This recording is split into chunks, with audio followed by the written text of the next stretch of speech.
through that Yeah, I cave. did. Yeah, they saw some writing that had been unseen for at least 4,000 years, I think. Yeah, what is it? It was like red, and I was weird. trying to figure it out. I couldn't even see by those pictures. I was in Boston, and while I was there, when I started feeling better, went to the museum and went to the Museum of Fine Arts, and they had all this Egyptian art, and it was all like ancient shit, like 2000 BC, you know, all the way up to like Cleopatra's era, which is like the later eras. It's fucking fascinating stuff, man. You know, when you really get into Egypt, how weird they are in comparison to us. Like when you just look at like what they did, they had this like super advanced culture that was completely different than ours.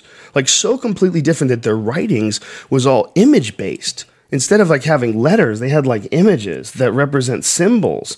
And so all their writing is their conceptual, like the way they looked at the world was completely different than the way we look at it. The way we look at things with our writing and our language and our Western interpretation of morals and values and what's important, what's not important, this is just something we sort of settled on. And what you see with the ancient Egyptians is, well, here was this really advanced culture that was capable of these incredible architectural masterpieces that we're puzzled by today. Like, they'll tell you that they know how they built the pyramids. Oh, we figured it out.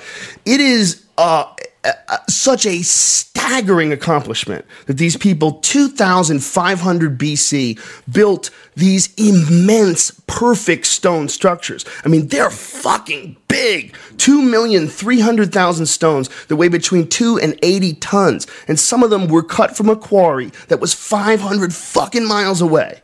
I mean, these people were bad motherfuckers. They were doing some shit that none of us in this room could ever fucking figure out. It was complex mathematics, too, because you had to have every stone cut perfectly by the time you got to the top, because any little room for error, your shit would be cockeyed. You're 2,300,000 stones in the Great Pyramid. Think about how perfect you have to be the entire way and adjust all the way. And it's not like those stones are like this small on one side and huge on the other, and it's all, they tried to balance it out at the end. No. The shit is perfect. And 2,500,000 years ago. And it used to be, we look at it now, it's all fucked up and crumply. That's because they raided it. It was covered in smooth limestone. They must have been so fucking beautiful. But when they built Cairo, they stole all the limestone from the pyramids. Those little ape monkey people just chipped away at what their great ancestors had created. You know, these people that are living today with their fucking stupid cars and all the ridiculous way that we look at the world. These crazy fucking people, they didn't have electricity. They didn't have any of the shit drills, we have. No fucking drills. nothing. Copper tools. Nothing. All they can prove. No Twitter. You don't see them fucking crying, going to therapy, drinking 5 hours.